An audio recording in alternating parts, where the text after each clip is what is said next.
Isso aqui não era para ter acontecido.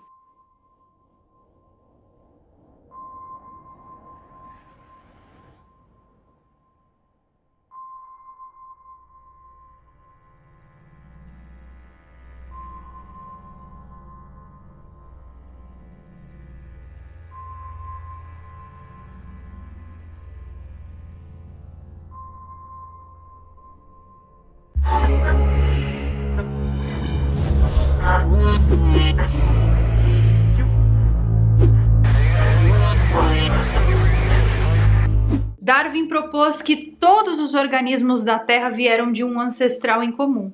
Um ancestral que sofreu diversas mutações em um processo muito lento que nós conhecemos como seleção natural. Mas o próprio Darwin nunca conseguiu explicar o aparecimento do primeiro grupo de animais complexos há 541 milhões de anos atrás, no período cambriano. A presença desses animais foi confirmada através dos fósseis que foram encontrados. Mas onde estavam esses ancestrais deles mesmos? De onde eles vieram? Exatamente, não existe resposta para tal.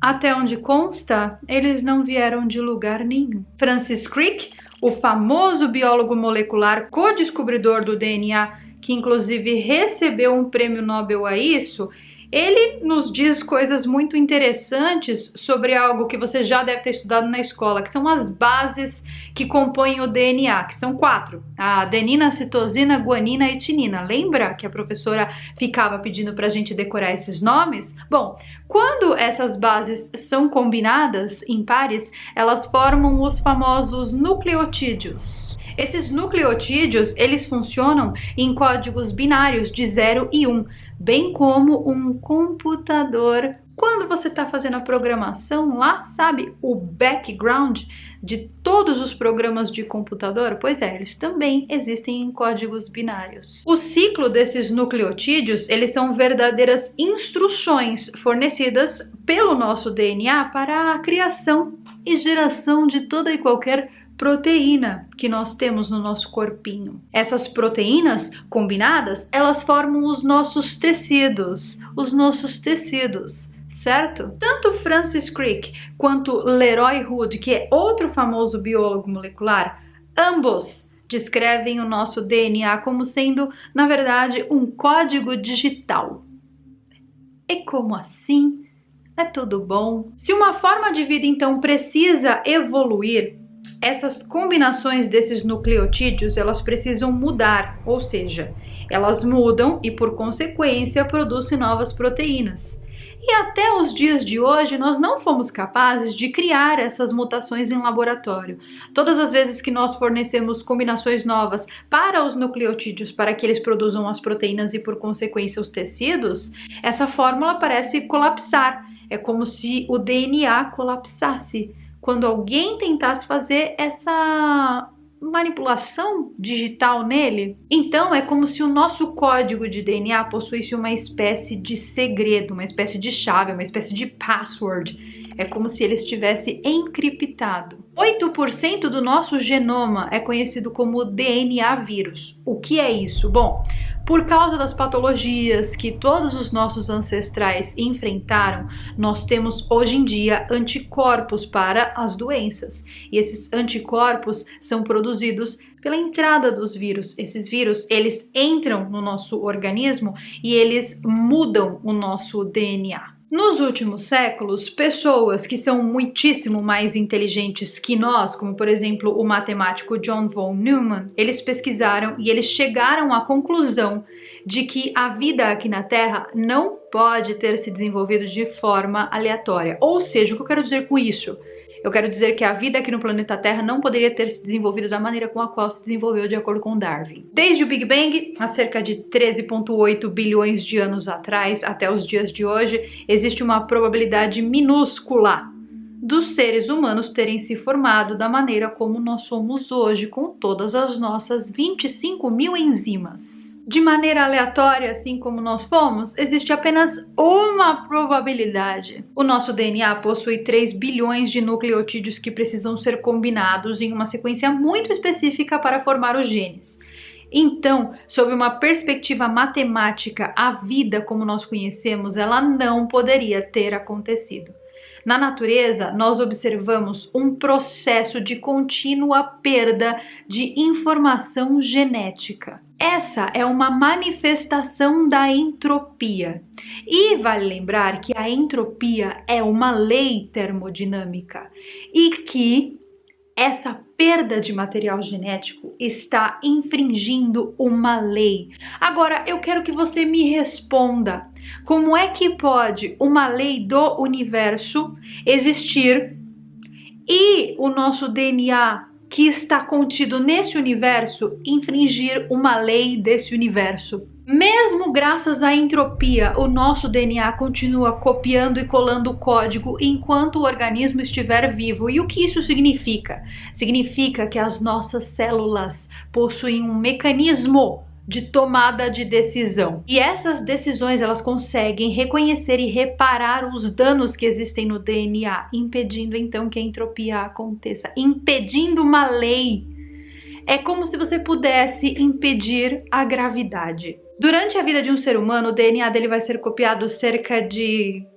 eu nem sei falar esse número direito, mas mesmo assim, mesmo com todas essas cópias, os erros são minúsculos, são quase que inexistentes. Ou seja, este processo, essa cópia infinita, é contra o processo de entropia. Como é que pode um organismo que habita esse universo ser contra a uma lei desse universo? Isso não entra na minha cabeça. Pensando agora um pouco no processo de evolução da raça humana.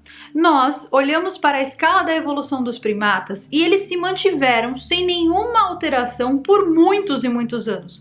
Do orangotango para o gorila, depois para o bonobo, depois para o chimpanzé, completamente sem nenhuma alteração por milhões, eu diria, de anos. De repente, em um curto período de tempo, os hominídeos apareceram com mudanças radicais. Bom, entre a espécie do Australopithecus e a espécie do Homo habilis, existe ali uma evolução, um salto quase que ornamental, de uma evolução bizarra do desenvolvimento da capacidade cerebral que não condiz com o tempo normal que uma espécie demora para ter esse mesmo tipo de evolução de acordo com o darwinismo. A própria linguagem e o uso do simbolismo como nós fazemos hoje em dia, ele é impossível de ser explicado pela evolução. O genoma humano possui 300 genes a mais do que os genes dos macacos. E 90% desses 300 são frutos de mutação. Os outros 10% são desconhecidos. Em 2008 foi descoberta uma pequena região no nosso DNA com 180 nucleotídeos responsáveis pelo desenvolvimento do nosso cérebro. Essa região demonstrou 18 mutações que aconteceram em uma janela curtíssima de tempo. Janela de tempo essa, inclusive, sem explicação. Essa janela permaneceu sem nenhuma mudança por 310 milhões de anos. Os primatas possuem 48 cromossomos e nós possuímos 46, certo? Você aprendeu isso na sua aula de biologia na escola. Então vamos imaginar aqui um caso extremamente raro, eu diria quase que impossível, de um primata, um macaco, com 47 cromossomos em seu DNA. Esse primata com 47 cromossomos em seu DNA, que já é algo raríssimo, ele teria que encontrar uma namorada fêmea, porque ele é o primata, ele é macho, ele teria que encontrar uma namorada fêmea também com 47 cromossomos. Nós estamos falando de dois casos raros e eles se encontraram nesse mundão aí de meu Deus, namoraram e eles tiveram filhotinhos. Desses filhotinhos, tá? Uma opção em 36 opções de embriões, apenas uma em 36 teria 46 cromossomos ali. Aí, esse embrião nasceu, cresceu, viveu e encontrou uma parceira.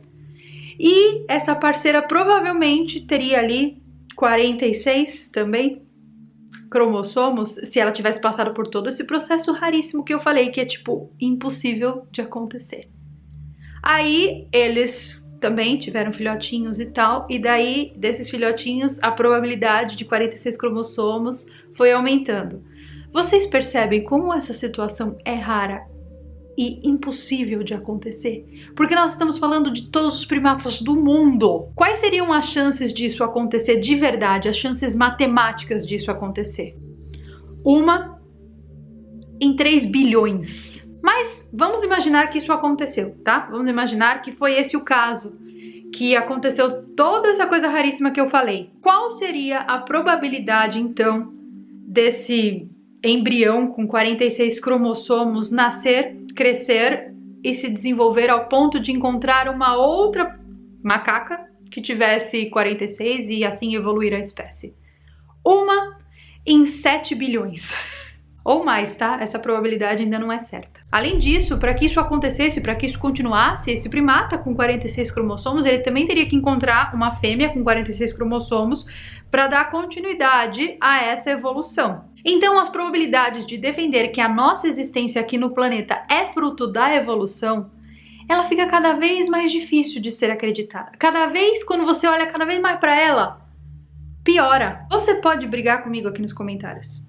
Pode brigar, fica à vontade, pode falar que isso que eu tô falando não tem absolutamente nada a ver. Claro, se você estudar isso e tiver essa capacidade teórica de refutação. Mas você não pode ir contra probabilidades matemáticas, porque elas são reais. A matemática é algo real. Então essa evolução do ser humano, da maneira com a qual ela existiu hoje, o que eu tô falando aqui pra vocês, só a possibilidade de eu estar aqui sentada com o meu córtex pré-frontal e frontal, aqui transmitindo essa mensagem, e você com o teu córtex aí em casa, entendendo tudo que eu tô falando e pensando, que interessante, só isso aqui, ó. Isso aqui não era para ter acontecido. Isso aqui só poderia acontecer com uma mutação genética sendo feita em um laboratório. Em 2017, por exemplo, foi identificado um objeto interestelar totalmente bizarro pelos telescópios aqui do planeta. Robert Varick, em um observatório no Havaí, foi responsável pela descoberta. Mas foi só Abe Loeb, que é astrofísico e diretor do Departamento de Astronomia da Universidade de Harvard, que nos fez olhar para esse objeto e entender que esse objeto era um objeto alienígena. Esse objeto vocês devem conhecer, tem vídeo aqui no canal falando sobre ele. Eu estou falando do Oumuamua. Caso você ainda não tenha assistido esse vídeo, eu deixarei no card. Mas vocês lembram do Francis Crick, aquele cara lá do começo do vídeo, o biólogo? Pois é, esse cara, ele defendia a tese da panspermia. Essa tese serviria para explicar como a vida inteligente teria surgido aqui na Terra. No livro dele, Life Itself, ele propõe que a vida teria sido enviada para a Terra por uma civilização mais avançada. Stephen Hawking, Carl Sagan e Michio Kaku concordam com essa hipótese, ou seja, eu estou falando de gente extremamente muito mais inteligente que a gente. Então, Carol, você está nos dizendo que nós somos o que somos hoje graças a uma intervenção alienígena? Sim. E a probabilidade disso ter acontecido é, inclusive, muito maior do que nós simplesmente sermos produtos da evolução. E eu acho que é justamente por causa disso que nós não devemos parar de evoluir. Eu sugiro que você que esteja me assistindo continue buscando a sua evolução contínua, que você continue a evoluir, que você não desperdice o tempo que você tem aqui com coisas fúteis, com bobeiras, porque olha tudo o que aconteceu para você estar aqui agora.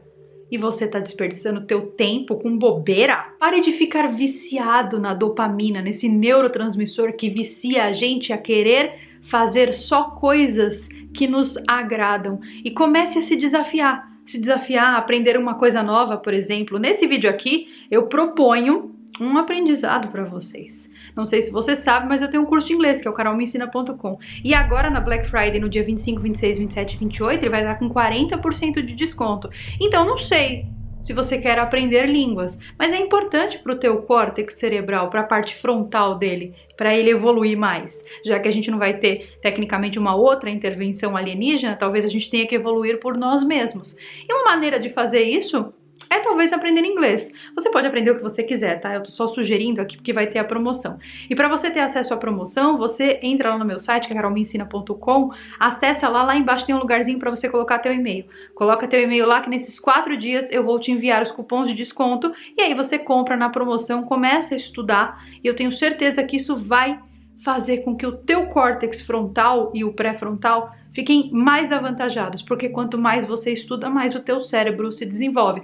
O nosso cérebro, gente, não é igual a um HD de computador que ele tem uma memória fixa e que é finita. Pelo contrário, quanto mais coisa você coloca dentro, mais ele expande. Então sim, você pode contribuir com a evolução da nossa espécie. Além disso, deixa eu passar um último recado aqui antes de ir embora. Na sexta-feira, no dia 25/11, na própria Black Friday, nós vamos ter uma super live aqui no canal, contando várias coisas bizarras que estão programadas para acontecer para 2020. Fique ligado nas notificações aqui do canal. A live vai acontecer no dia 25/11, às 19 horas do horário de Brasília, e nós vamos poder conversar sobre vários assuntos muito interessantes, então não perca. Eu vou ficando por aqui com mais esse vídeo, eu espero de verdade que você tenha gostado. Comenta aqui embaixo o que você acha de tudo isso que eu te contei. Você conseguiu chegar a alguma conclusão? Você concorda comigo que tudo isso não poderia ter acontecido sem uma intervenção? Ou você é mais do Darwin? Comenta aqui embaixo e eu vejo vocês então nos nossos próximos vídeos. Goodbye!